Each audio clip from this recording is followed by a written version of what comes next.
Sleeveless ব্লাউজে নজর কাড়লেন জয়া। দুই বাংলার সমান জনপ্রিয় অভিনেত্রী জয়া আহসান। সামাজিক যোগাযোগ মাধ্যমে তার অনুসারী সংখ্যাও কম নয়। প্রায় সময়ই ভক্তদের মুগ্ধ করতে নিজের নিত্য নতুন ছবি প্রকাশ করেন তিনি। সম্প্রতি বাহারি রঙের একটি শাড়িতে ফটোশ্যুট করেছেন জয়া। অভিনেত্রীকে স্লিভলেস ব্লাউজ ও বাহারি শাড়িতে দেখে রীতিমতো মুগ্ধ হয়েছেন ভক্তরা। প্রশংসায় ভাসিয়েছেন প্রিয় নায়িকাকে। সব পোশাকেই নজর কাড়তে দক্ষ জয়া।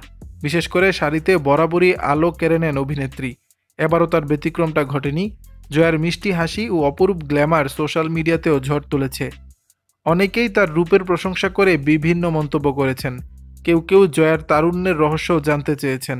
সম্প্রতি এক সাক্ষাৎকারে নিজের রূপ ও তারুণ্য নিয়ে কথা বলেছেন জয়া, যেখানে অভিনেত্রী বলেন, তরুণ কিভাবে আমি জানি না, তবে সময়টাকে উপভোগ করাটাই মনে হয় সবচেয়ে বড় বিষয়। বিগত 13 বছরে একাধিক প্রেম, সম্পর্ক, বিয়ে নিয়ে প্রশ্নের মুখে পড়তে হয়েছে এই অভিনেত্রীকে। প্রতিবারই জয়ার উত্তর যেন একই ছিল, সিঙ্গেল জীবনী উপভোগ করছেন তিনি, নতুন করে ভাবছেন না বিয়ে প্রসঙ্গে। তাহলে কি জয়া আর বিয়ে করছেন না? অভিনেত্রীর উত্তর, আমি তো কোনো কিছু পরিকল্পনা করি না। যদি মনে করি যে সিঙ্গেল থেকে ডাবল হতে চাই, দরকার আছে, তখনই হব। তবে এই মুহূর্তে আমার কোনো পরিকল্পনা নেই, কারণ বর্তমানে আমি খুবই ভালো আছি, শান্তিতে আছি। দর্শক, বিষয়টি নিয়ে আপনাদের মতামত জানাবেন নিচের কমেন্ট বক্সে।